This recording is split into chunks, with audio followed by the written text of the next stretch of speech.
खंड में 10 जुगाड़ू बहू का पेड़ घर ससुराल।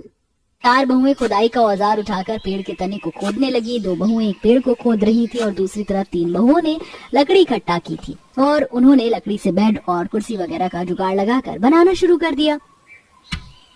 और तीनों बड़ी बहुओं ने मिट्टी को खोदना शुरू किया। कुछ देर तक तो सब कुछ ठीक ही चलता रहा, लेकिन फिर भी सभी को बेहद थकान होने लगी। जो पेड़ की जड़ों और तनों को खोद रही थी, उनके हाथ थकने लगे। अब मुझसे नहीं होगा, मैं बहुत थक गई हूँ। भाभी हिम्मत रखिए, याद कीजिए वो सर्द रात। मुझसे भी अब नहीं होगा।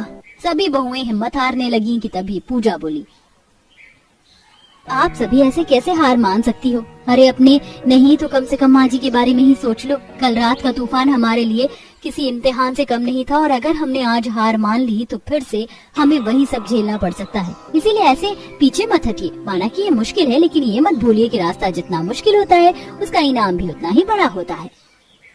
पूजा की बात सुनकर सभी बहुओं ने हिम्मत की और फिर काम शुरू किया। लेकिन सवाल ये था कि आखिर 10 बहुएं ऐसे पेड़ को खोद क्यों नहीं थी? ऐसी क्या मजबूरी आ पड़ी थी उन पर जो उन्हें ये कदम उठाना पड़ा? जानने के लिए चलिए कहानी में पीछे चलते हैं। बहुओं देखो, मैं पास वाले खेत में से पालक लाई हूँ। पूजा मेरी बच्ची इस पालक का सूप बनाकर अपनी तीनों गर्भवती भाभियों को दे दे। कुछ और तो अच्छा मैं इन्हें खिला नहीं रही, यही खा लो। माँ, जो भी खाने को मिल जाए इस गरीबी में वही अच्छा है। आप ऐसे क्यों सोचती हो? सही कहा भाभी ने। माँ, बहुत सर्दी लग रही है।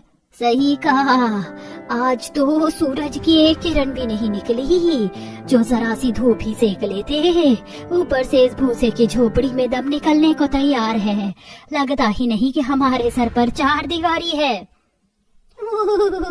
ऐसी बातें मत करो कुमुद। भाभी, माँ जी, सभी आइए, मैंने इस परात में थोड़ी सी लकड़ियाँ जलाई है, आ जाइए, थोड़े हाथ सेक लीजिए। तनु ने झोपड़ी में बीचों बीच परात रख दी जिसमें लकड़ियां जल रही थी। 10 की 10 बहुएं और 11वीं उनकी सास उस आग के इर्द गिर्द बैठ गई और हाथ सेकने लगी। यामिनी की 10 बहुएं थी, उसके 10 ही बेटे शहर काम करने को गए हुए थे, इसीलिए यामिनी अकेले ही अपनी बहुओं के साथ गांव में रहती थी। उनकी छोटी सी एक भूसे की कुटिया थी जिसमें वो 11 लोग गुजारा करते थे। गरीबी में ही उनकी जिंदगी कट रही थी और अब ऐसे में सर्दी आ चुकी थी। भूसे की कुटिया में नाम को भी सर्दी से बचाव नहीं था। बाहर की सारी ठंडी ठंडी हवाएं उनकी कुटिया में आती थी, जिससे बहुओं का शरीर हमेशा कांपता रहता था। यामिनी की 3 बहुएं गर्भवती थी, जिसकी वजह से ये बढ़ती हुई सर्दी उसे बहुत ज्यादा टेंशन दे रही थी। हर रोज यामिनी सर्दी की वजह से घुलती रहती थी। आज भी हाथ सेकते सेकते यामिनी बोली, भगवान, क्या दिन दिखा रहा है तू हमें?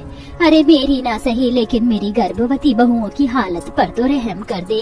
इस सर्दी को कम कर दे भगवान। यामिनी ऐसे बोलकर बीच में ही मुंह छिपाकर बैठ गई। 10 बहुओं को अपनी सास की ये लाचारी देख आंखों में आंसू आ गए।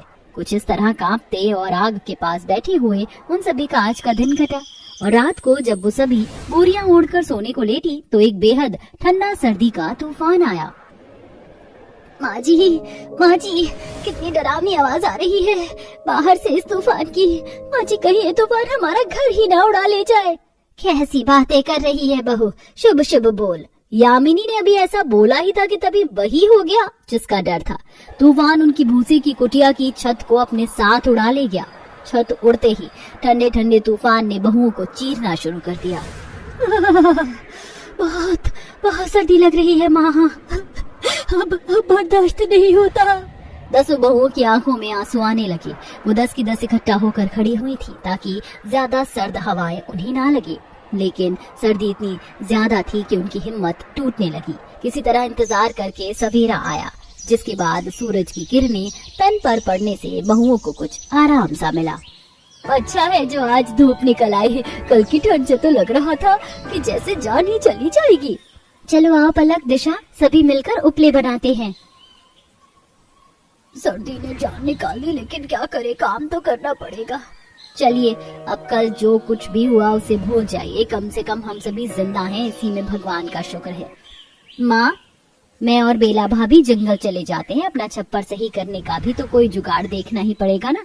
जंगल से थोड़ी लकड़ी वगैरह ले आएंगे तो जुगाड़ से छप्पर बना लेंगे। ठीक है बहू, जो तुम्हें सही लगे। यामिनी बेचारी अपने अंदर ही अंदर बेबसी की वजह से घुल रही थी। उसकी बहुएं उपले वगैरह बनाकर बेचती थी, जिससे उसके घर का थोड़ा बहुत खर्चा चलता था। श्वेता, तानी और कुमुद को छोड़कर सभी बहुएं उपले बनाने में ही जुट गईं और बेला और पूजा दोनों जंगल आ गई। जंगल काफी घना सा था और वहाँ एक नदी भी बहती थी, जिसके पास मोटे मोटे तने वाले बड़ी बड़ी शाखाओं वाले काफी सारे पेड़ भी थे, जिन पर सांप, गिलहरी, चिड़ियों ने बसेरा बनाया हुआ था।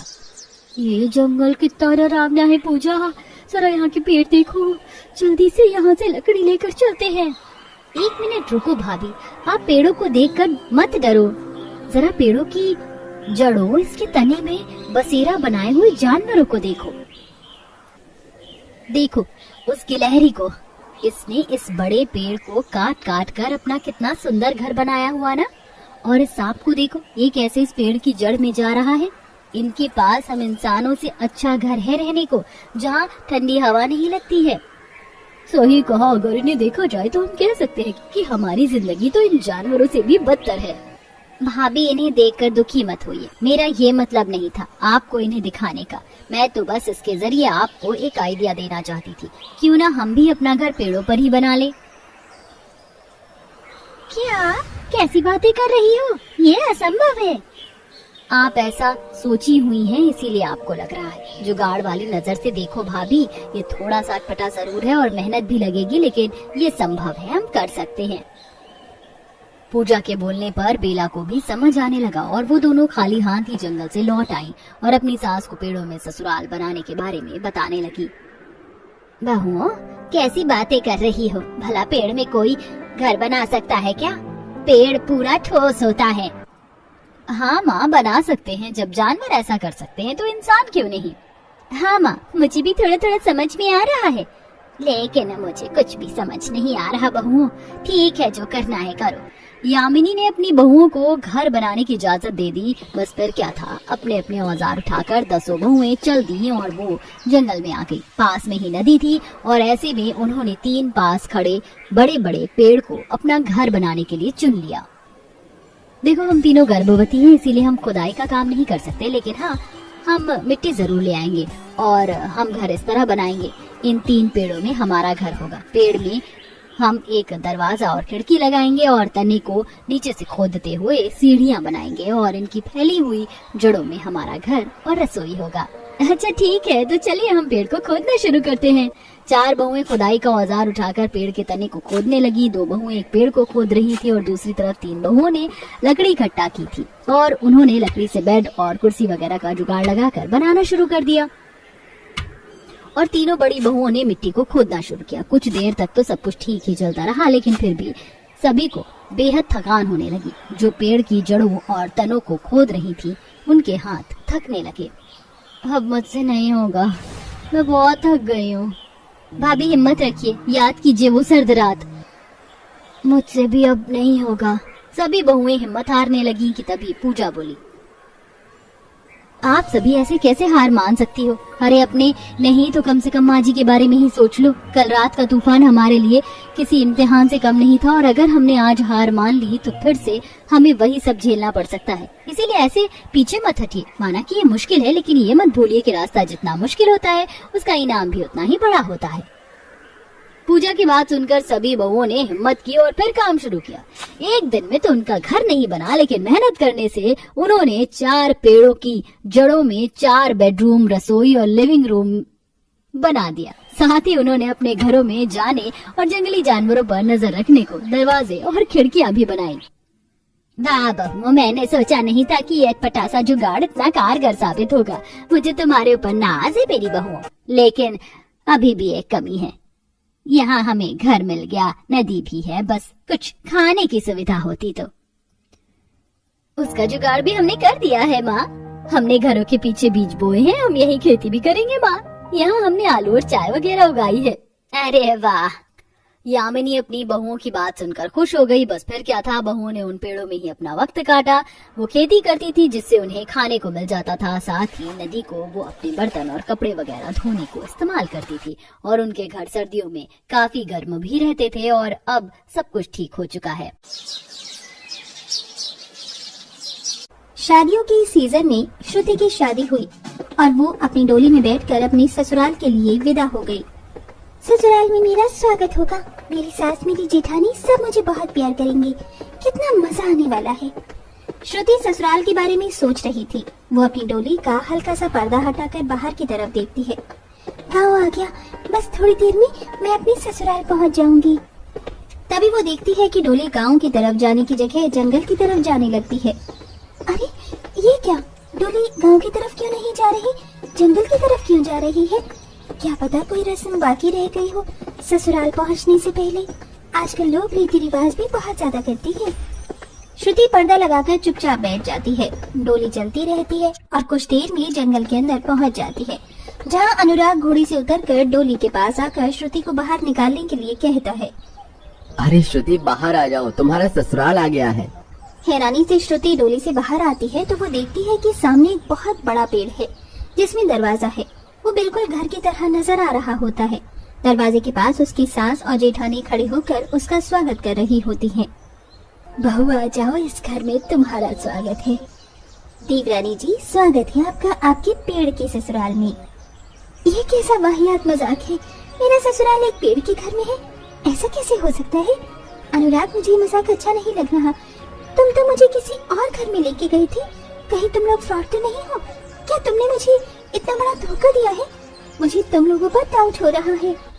इस तरह श्रुति ने 1 मिनट में अपने सवालों से परेशान कर दिया, लेकिन उसका कहना कहीं ना कहीं सही था। आप भी सोच रहे होंगे कि इतनी अच्छी लड़की कहाँ जंगल के बड़े से पेड़ के ससुराल में आ गई। आखिर श्रुति ने अपने ससुराल का घर कैसा देखा था? चलिए ये जानने के लिए कहानी में थोड़ा पीछे चलते हैं। माँ, ये श्रुति है। हम लोग कॉलेज से एक दूसरे को बहुत पसंद करते हैं। आप मेरे लिए लड़की ढूंढ रही थी और श्रुति को चिंता हो रही थी, इसलिए मैं इसे सीधा आपके पास लेकर आ गया। मैं आपकी इजाजत के बिना कोई कदम नहीं उठाऊंगा। अनुराग के कहने पर संतोषी श्रुति को बहुत ध्यान से देखने लगती है। वो उठकर श्रुति के सर पर हाथ रखते हुए कहती है, मैं अपने बेटे की पसंद को भला कैसे रिजेक्ट कर सकती हूँ, और लड़की इतनी सुंदर हो तो बिल्कुल भी नहीं। मुझे तुम्हारा ये रिश्ता मंजूर है बेटी, मैं खुद तुम्हारे घर ये रिश्ता लेकर आऊंगी। श्रुति बहुत खुश होती है और अनुराग भी। 2 दिन बाद संतोषी रिश्ता लेकर श्रुति के घर जाती है, जहाँ दोनों परिवार में रिश्ते की बात पक्की हो जाती है। बहन जी, हमें ये रिश्ता मंजूर है, हमें भी आपका बेटा पसंद है। वैसे हम तो अनुराग को पहले से ही जानते हैं, कई बार आया है घर पर। मुझे भी अनुराग जैसे ही दामाद चाहिए था। अरे ये तो बहुत अच्छी बात है। ये लो बहन, अपना मुंह मीठा करो और बहुत जल्दी शादी की तैयारी शुरू कर दो। मैं अपनी बहू को जल्द से जल्द अपने घर लेकर जाना चाहती हूँ। हाँ माँ जी, मुझे भी अपनी देवरानी का इंतजार है। अनुष्का भी श्रुति को छोटी बहन की तरह प्यार करती है।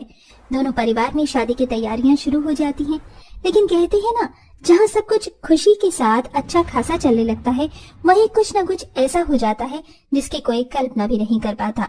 शादी से 1 हफ्ते पहले ही अचानक सरकारी लोग अनुराग के घर आ गए। गवर्नमेंट की तरफ से ये एक लेटर है।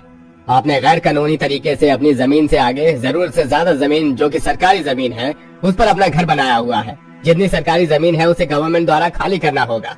हे भगवान, ये सब क्या हो रहा है? शादी में अभी 1 हफ्ता बाकी है और ये सरकारी लोग घर तोड़ने की बात कर रहे हैं। मैंने तुम्हारे पिताजी को कितनी बार समझाया था, सरकारी जमीन है, इस पर घर इतना आगे बढ़कर बनाने की जरूरत नहीं है, लेकिन उन्होंने मेरी एक नहीं सुनी। उन्हें तो घर बड़ा चाहिए था। सर, क्या ये सब बाद में नहीं हो सकता? मेरी शादी होने वाली है। अगर पहले ही घर टूट गया तो कहीं मेरा रिश्ता न टूट जाए। देखो, हमें ऊपर से ऑर्डर आया है, हमें आधा घर तोड़ना ही होगा, हमें कुछ नहीं कर सकते। इस तरह अनुराग के आधे घर पर बुलडोजर चल जाता है। अब उसका घर इस लायक ही नहीं बचा कि उसमें रहा जा सके। ऊपर से ठंड भी बहुत ज्यादा बढ़ने लगी। माँ, बहुत ठंड लग रही है, कब तक हमें इस टूटे घर के बाहर बैठे रहना होगा? क्या बताऊं बहू, अब हम करें तो क्या करें? मैं थोड़ी सी लकड़ी लाकर जलाता हूँ, उससे हमें थोड़ी सी राहत मिल जाएगी। अनुराग यहाँ वहाँ से लकड़ियाँ ढूंढ कर लाता है और उन्हें जलाकर वहीं बैठ जाता है। लेकिन वो कितनी ही लकड़ी जलाता, सुबह होने से पहले ही आधी रात में लकड़ी सारी खत्म हो गई। बहुत ठंड लग रही है, हाथ पैर पूरी तरह सुन्न हो गए हैं। माँ, लकड़ी तो खत्म हो गई है, लेकिन आप चिंता मत करो, मैं जंगल से जाकर लकड़ी लेकर आता हूँ। अनुराग जंगल जाता है और वहाँ से लकड़ी इकट्ठी करता है। लेकिन तभी उसकी नजर जंगल में एक बड़े से पेड़ पर पड़ती है, जिसकी जड़ पेड़ से बाहर आ रही होती है और वो पेड़ बहुत बड़ा होता है। कितना अजीब पेड़ है, इतने बड़े पेड़ में तो घर निकल सकता है, घर जितना बड़ा पेड़। अनुराग ऐसा कह ही रहा था कि उसके मन में एक ख्याल आया। वो इस समय अपने पूरे परिवार को जंगल में पेड़ के पास ले आया। अरे, तुम इतनी ठंड में हमें यहाँ क्यों लेकर आए हो? भैया, अगर हम कोशिश करें तो हम इस बड़ी से पेड़ में अपना घर बना सकते हैं, बस थोड़ी मेहनत लगेगी। सारी रात अब हम ठंड में बिना छत के तो गुजारा नहीं कर सकते, यही ठीक रहेगा। संतोषी के कहने पर दोनों बेटे बहुत मेहनत करके 2 दिन के अंदर ही बड़े से पेड़ के अंदर अपना घर बना लेते हैं। ये घर तो बहुत सुंदर है, लेकिन यहाँ पर बहुत ज्यादा ठंड लग रही है। काश कि हमारे पास कंबल और एक हीटर होता तो अच्छा रहता। तुम्हारी मेहनत तो सच में कमाल कर गई, लेकिन घर तो मेहनत से बन गया। इस तरह पूरा परिवार पेड़ की जड़ में रहने लगता है। पेड़ की जड़ में रहने से उनको छत तो मिल जाती है, लेकिन रात भर उन्हें बहुत ठंड लगती है। ये यहाँ पेड़ के अंदर मिट्टी की जमीन पर सोने में और भी ठंड लग रही है। ये मिट्टी भी बहुत ठंडी है। ठंड से बुरा हाल हो गया है बहू मेरा भी। चलो अनुराग, बाहर से लकड़ियाँ लेकर आते हैं, यहाँ जलाएंगे तो थोड़ी सी राहत मिल जाएगी। दोनों भाई बाहर आकर लकड़ियाँ इकट्ठी करने लगते हैं, लेकिन अचानक भेड़िए के दहाड़ने की आवाज आने लगती है। चलो भैया, यहाँ से चलो, कहीं भेड़िया आ गया तो हम दोनों में से किसी को नहीं छोड़ेगा। वो दोनों लकड़ी लेकर पेड़ के घर की तरफ जैसे ही जाते हैं, पीछे से भेड़िया अचानक आ जाता है। दोनों भाई उसके ऊपर जोर से चिल्लाते हैं। भेड़िया वहाँ से भाग जाता है। वो फौरन अपनी जान बचाकर घर में आते हैं। बाहर भेड़िया आया था, मुझे आवाज आई। तुम दोनों को कुछ हुआ तो नहीं? सब कुछ ठीक है, भेड़िया भाग गया है, हमने उसे भगा दिया है, चिंता मत करो। इस तरह वो सभी पेड़ की जड़ में रात भर आग जलाकर ठंड से बचने की कोशिश करते हैं। उनके पास कंबल और हीटर खरीदने तक के भी पैसे नहीं थे। कुछ दिन में ही शादी का दिन आ जाता है और शादी वाले दिन बहुत धूमधाम से अनुराग की बारात श्रुति के घर जाती है। पूरे रीति रिवाज के साथ अनुराग श्रुति को शादी करके अपने पेड़ के ससुराल ले आता है। साथ में श्रुति दहेज में कंबल और हीटर लेकर आती है। बहू, मैं तुम्हारे आगे हाथ जोड़ती हूँ, हमारी मजबूरी को समझो और एक बार घर के अंदर चलो। संतोषी को हाथ जोड़कर देखते हुए श्रुति चुपचाप पेड़ के घर के अंदर आ जाती है, जहाँ वो पेड़ के अंदर अलग से कमरे रसोई देखती है और एक कमरा बहुत सुंदर होता है जो फूलों से सजा होता है।